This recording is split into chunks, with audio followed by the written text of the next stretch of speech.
The Zephyrian armada drifted in the void like blades of silver poised against Earth's heart. Admiral Krixvoth studied the blue world rotating slowly on his central display while his slender claws tapped on the command chair. 3 months of observation and patience had finally borne fruit. Every human warship was gone, scattered in distant star systems fighting Dominion forces. Earth remained exposed and vulnerable, a ripe harvest ready to be taken. Krixvoth clicked his mandibles together with dark satisfaction. Intelligence had been flawless. Humanity had committed every capable vessel to a war that consumed half the galaxy. Even their orbital platforms had been stripped of weapons and crews. Only a handful of worn patrol boats lingered, manned by frail veterans too weak for real combat. The Admiral's tactical officer approached with the latest reconnaissance report. "Sir, our scans confirm minimal defensive strength. 3 outdated. Patrol craft in orbit. Ground-based defenses limited to conventional missiles and energy shields protecting major cities. No signs of hidden installations." "Excellent," Krixvoth replied, his tone carrying the hunger of a predator closing on helpless prey. "Signal the fleet.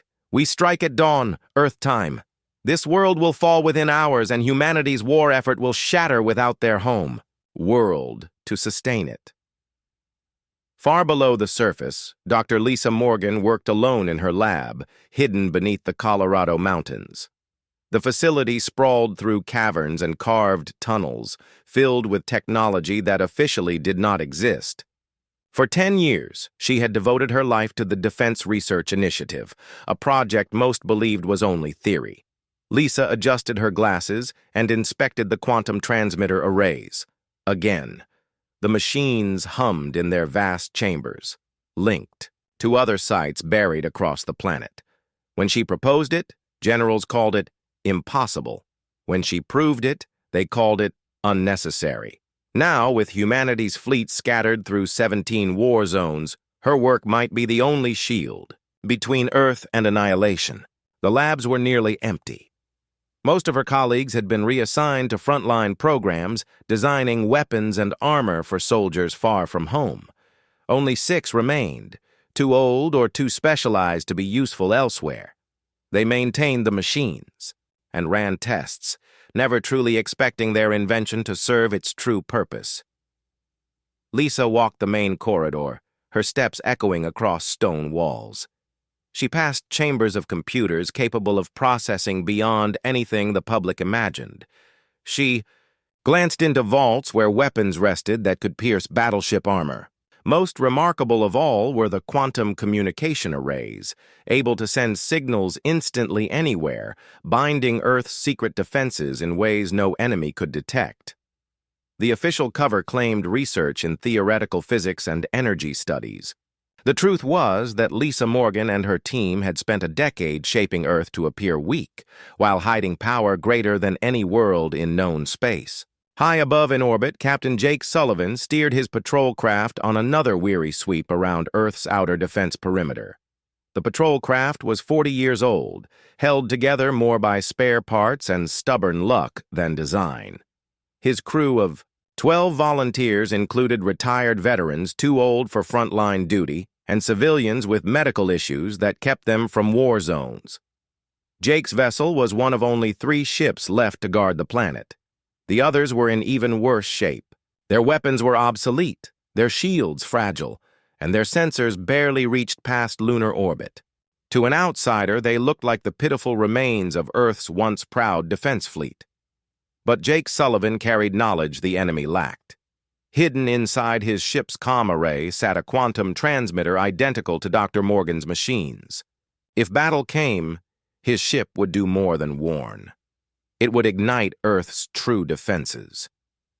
Jake stared into the stars, wondering how long their enemies would believe Earth so weak. The war had raged for 3 years, with new fronts opening each month. Civilians believed only orbital stations and patrol craft protected them. They never guessed their world was bristling with weapons more advanced than anything in human fleets.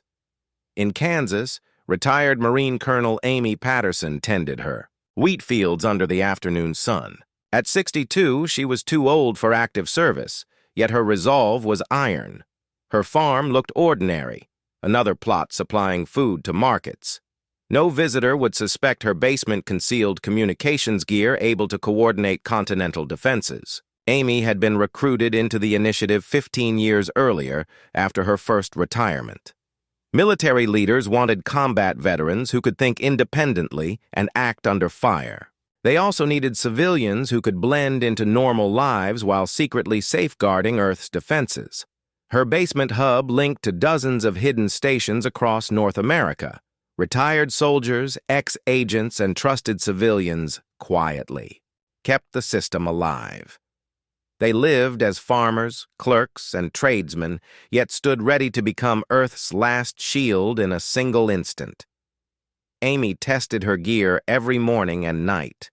The quantum arrays connected flawlessly to centers in Europe, Africa, Asia, and Australia. If invasion ever came, Earth's scattered defenses would strike as one, guided by people like her who had spent lifetimes preparing.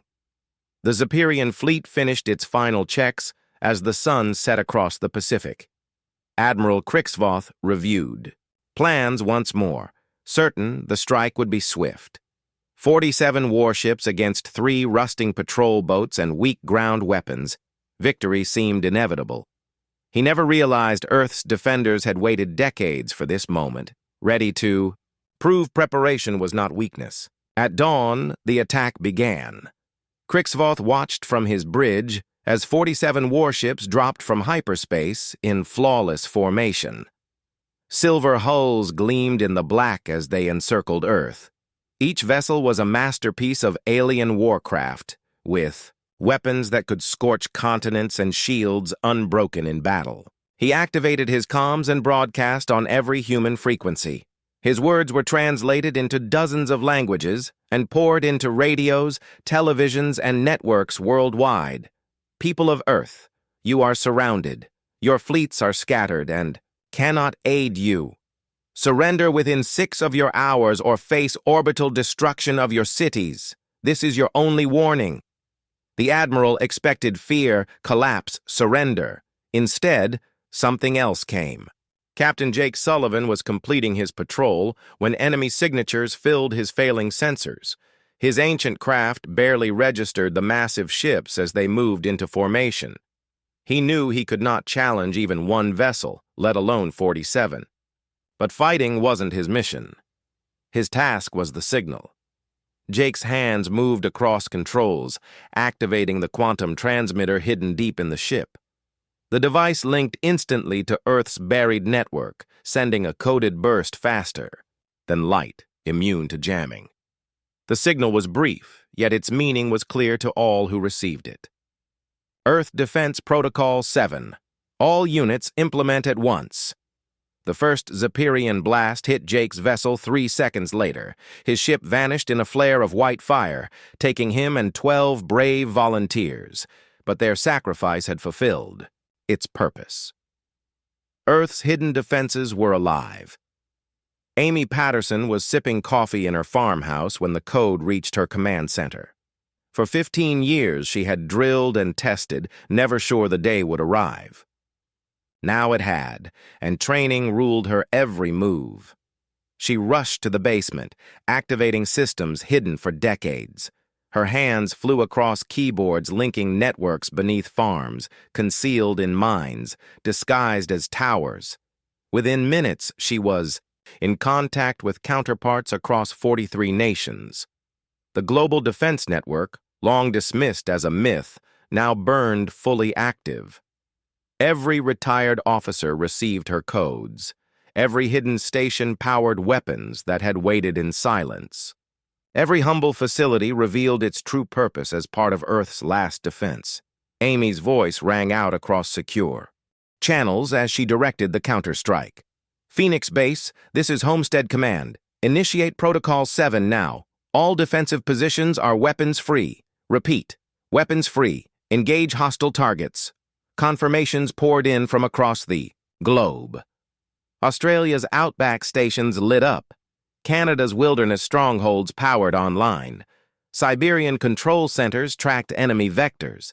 The world that had appeared defenseless revealed itself as the most fortified planet in known space. Dr. Lisa Morgan stood in her lab when the assault began. She watched the quantum arrays blaze to life with transmissions from across Earth.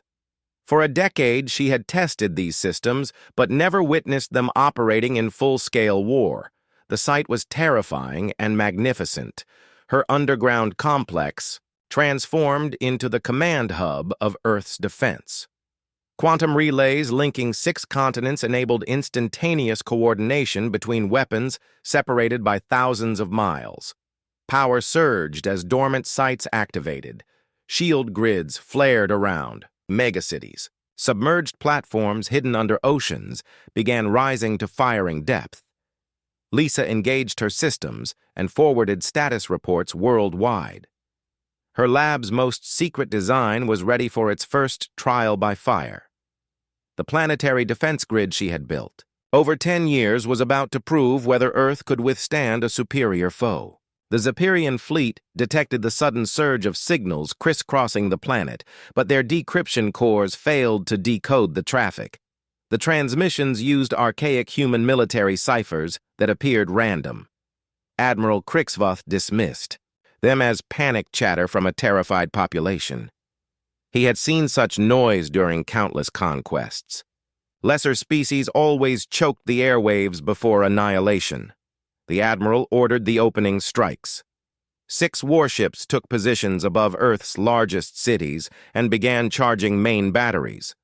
Los Angeles, Sydney, Mexico City, London, Tokyo, and New York were chosen as the first examples. Their annihilation would display Zephyrian power and enforce surrender. A plasma lance reduced downtown Los Angeles to molten glass and collapsed steel. The blast vaporized everything within 5 miles and ignited infernos visible from orbit. Sydney's harbor boiled under beams that flash-heated the ocean into storms of steam.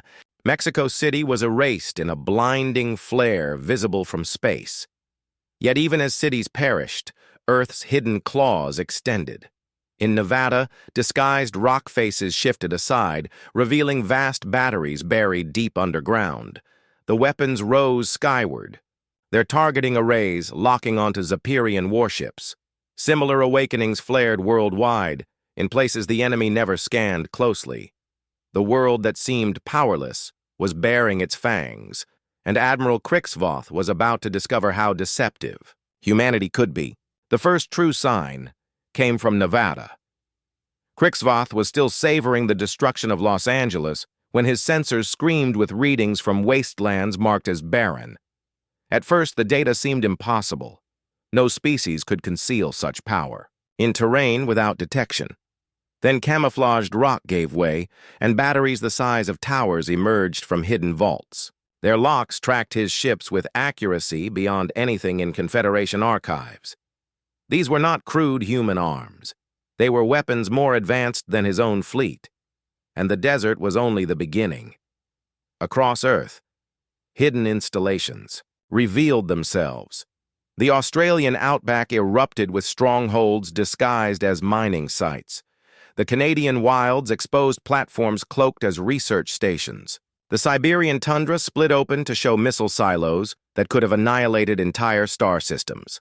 Every continent now bristled with weapons that had waited in silence for this very moment. Colonel Amy Patterson directed the global response, from her basement command post as blasts shook her farmhouse. The defense network, once dismissed by politicians as paranoid fantasy, was revealing its true strength. Abandoned silos had been converted into strike platforms. Decommissioned bases were rebuilt as hidden fortresses. Civilian facilities, from Arctic labs to deep ocean rigs, unveiled their real purpose as nodes of Earth's secret defense. Amy's commands echoed across encrypted channels as she coordinated the counterstrike. All stations, this is Homestead Command. Enemy fleet in orbital attack formation. Begin coordinated fire. Engage at will. The answer was immediate and devastating. Blinding lances shot upward, slamming into Zephyrian ships with energies their shields could not resist. The first electromagnetic pulse cannon, buried beneath Lake Superior, unleashed a blast that disabled 6 alien vessels instantly. Their systems went dark, leaving them drifting like dead husks. From her underground facility, Dr. Lisa Morgan watched her life's work come alive.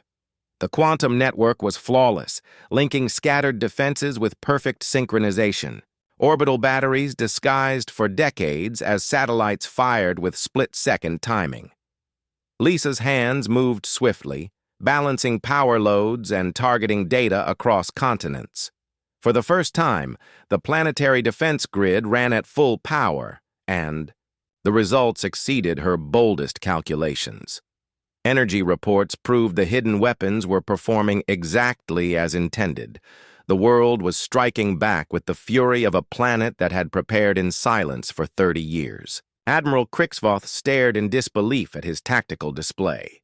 Nearly half his fleet was destroyed or crippled, and more hidden sites activated each minute.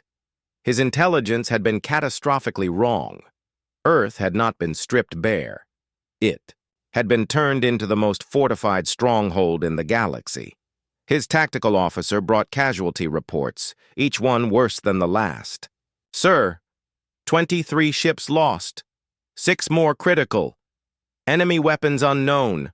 Our shields fail, their accuracy unmatched." Crixvoth watched helplessly as Zepyrian warships died under barrages no database could explain.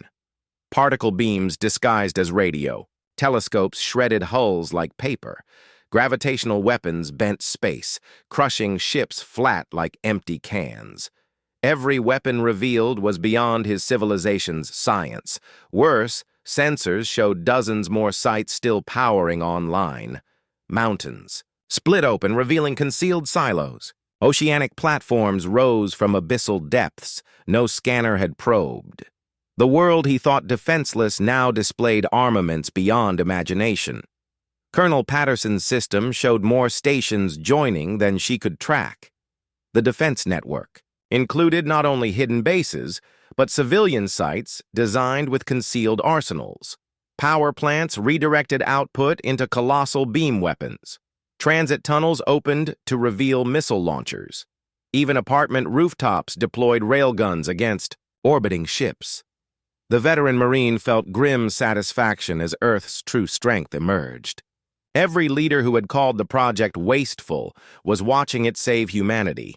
Every critic who called it fantasy now saw its reality. Earth had spent decades feigning weakness while building the strongest planetary defense in history. Dr. Morgan's arrays now processed targeting and power coordination for over 200 active sites. More were joining by the minute. The theoretical project she had once defended was now humanity's shield in its greatest war. The Zepyrian fleet was trapped inside a cage of firepower. Every direction turned brought annihilation from weapons they had never faced. Admiral Crixvoth realized too late what his intelligence had overlooked.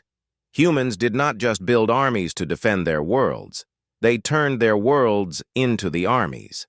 The battle that followed was unlike any in recorded history.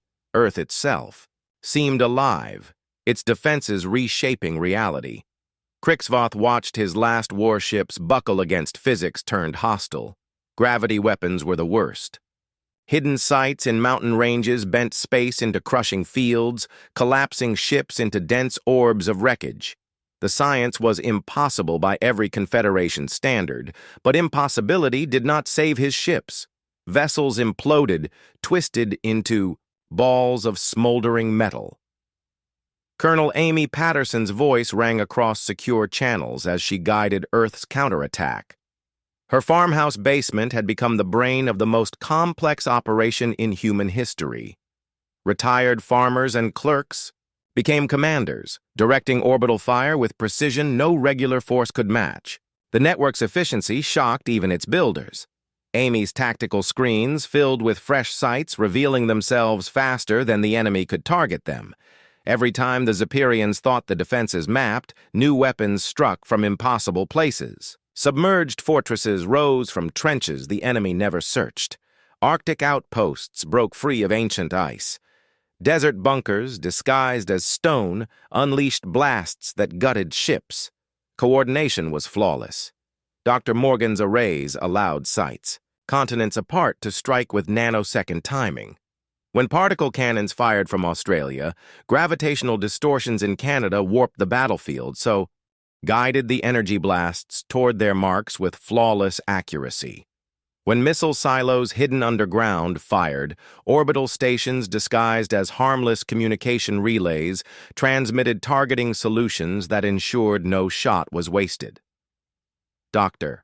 Morgan labored desperately in her subterranean lab as her quantum relays processed streams of coordination signals for installations surfacing by the minute. Her network balanced targeting data, power routing schedules, and tactical synchronization for a planetary defense system far larger and more intricate than she had believed possible when the program began.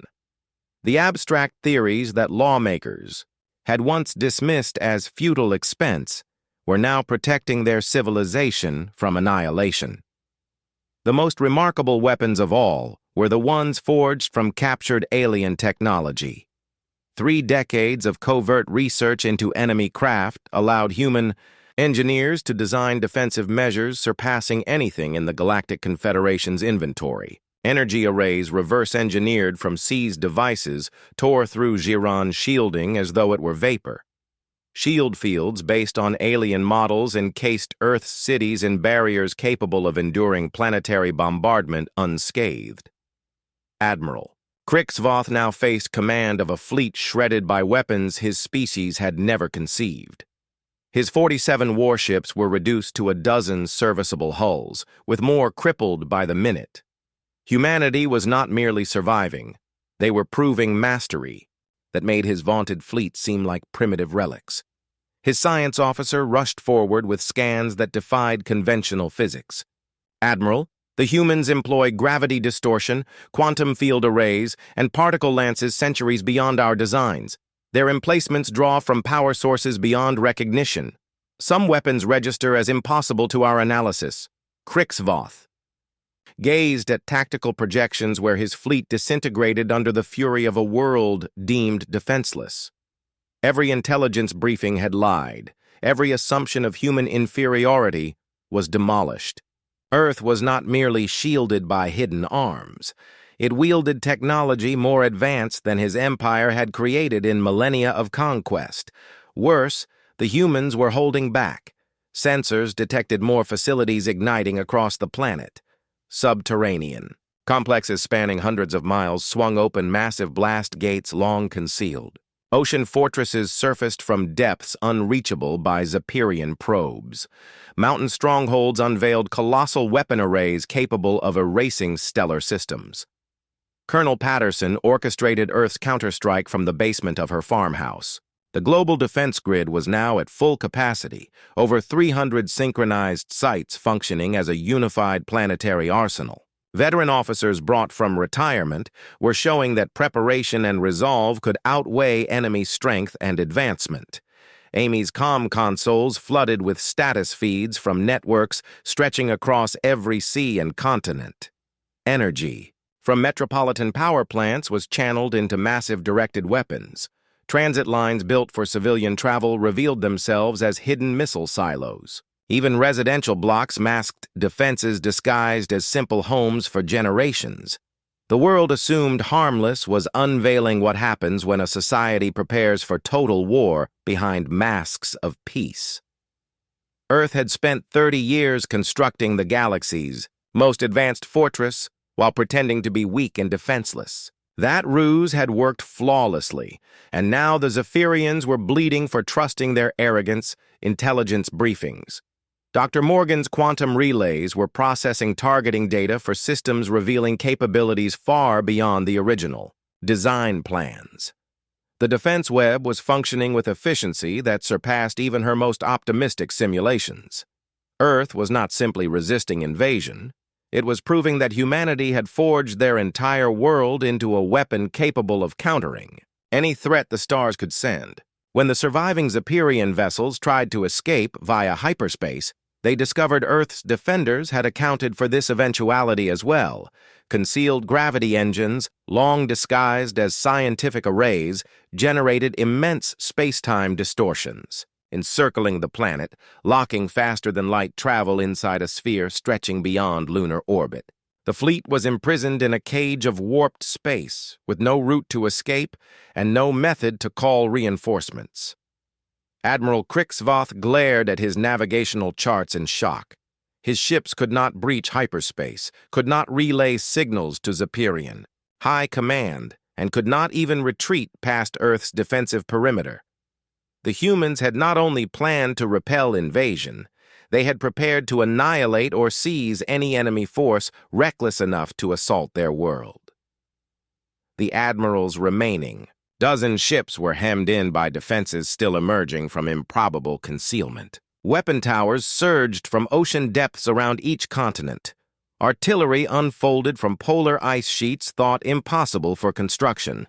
Even the asteroid belt revealed hidden human sites that had masqueraded as harmless stones for generations. Colonel Amy Patterson's last transmission to the Zepyrian fleet was cast on all channels, translated into every galactic tongue, and sent with enough power to echo across nearby star systems. Her voice carried the weight of someone who had lived her entire career preparing for this moment. Attention, Zepyrian fleet. This is Colonel Amy Patterson of Earth Defense. You came believing we were weak because our starships were fighting wars far from home. You assumed our planet lay bare because our fleets were scattered in distant systems. You were wrong about all of it. Amy paused, letting the silence drive her words deep before delivering the message that would alter galactic perception forever. We sent our fleets away not because Earth lacked defense, but because Earth requires no guardian against foreign threats. Our home itself is our weapon. Every mountain, every ocean, every continent is prepared to strike any intruder who dares challenge us. The broadcast detailed exactly what the Zepyrians had encountered. You have engaged less than half of our planetary defenses, and those alone annihilated most of your fleet within hours. Our weapons surpass yours by generations. Our coordination systems allow us to fight as one unified world. Our preparations span 30 years of relentless development. Dr. Lisa Morgan's stations then transmitted complete battle logs across the galaxy through concealed quantum relays hidden in dozens of systems. The data contained unfiltered footage of Zepyrian warships collapsing under weapons they could not comprehend, tactical breakdowns showing Earth's defenses acting with perfect coordination and energy readings that proved human science surpassed anything in Confederation archives. The transmitters Dr. Morgan had refined for a decade were now fulfilling their final purpose as tools of psychological warfare. Within hours, civilizations everywhere would witness the fate awaiting anyone foolish enough to attack humanity's world. The records would be pored over in academies for centuries, but the lesson itself was brutally clear. Earth was no prey. Earth was a fortress capable of annihilating any fleet that arrived with hostile intent. Admiral Krixvoth soon received Patterson's conditions for sparing his surviving ships. The demands were unlike anything expected from a species branded primitive and violent. The humans offered withdrawal with his vessels intact. Yet they demanded something greater than military victory. Admiral Krixvoth, you command 12 hulls from an original force of 47. We could destroy them as easily as the rest, but we prefer sending a message rather than simple slaughter. You may depart our system with what remains, but you will carry a truth that must be delivered to every military in the stars. The statement Patterson wanted the Zepyrians to deliver was crafted to deter future incursions while avoiding unnecessary conflict with species lacking hostile intent. Tell the galaxy what you saw here. Tell them that our roaming fleets are humanity's sword, striking battles wherever required. But Earth is our shield and our fortress, armed with defenses beyond your imagination. Amy's words closed with a warning destined to reshape politics for decades. We embrace peaceful contact with all who come in friendship. We welcome trade, culture, and shared discovery with species of goodwill. But those who come as conquerors will face not merely humanity's fleets. They will face our planet itself, bristling with weapons you cannot conceive, defended by generations prepared to die for their home. The survivors were granted tools from Earth's factories to patch their wounded ships. Humanity wanted Crixvoth to reach Zephyrian space and relay the truth to command. The records, the specifications, the undeniable display of superiority, all had to reach every rival eye in the stars. As the 12 battered warships limped past the system's edge, their instruments marked still more defenses rising from Earth's surface. The planet that once seemed helpless kept unveiling fortresses, hidden for decades. Each scan revealed fresh installations powering up, new energy arrays igniting, and defenses spreading wider still. The galaxy would learn that Earth's hidden strength was never fragility. Humanity's power lay in wearing the mask of weakness while preparing for the unthinkable. Its homeworld's defenses were designed not just to repel, but to prove that striking Earth was the gravest mistake any species could commit. The planet soon resumed its calm existence, but across the stars, everyone now understood the truth. They had believed Earth defenseless, and they had been utterly, fatally mistaken.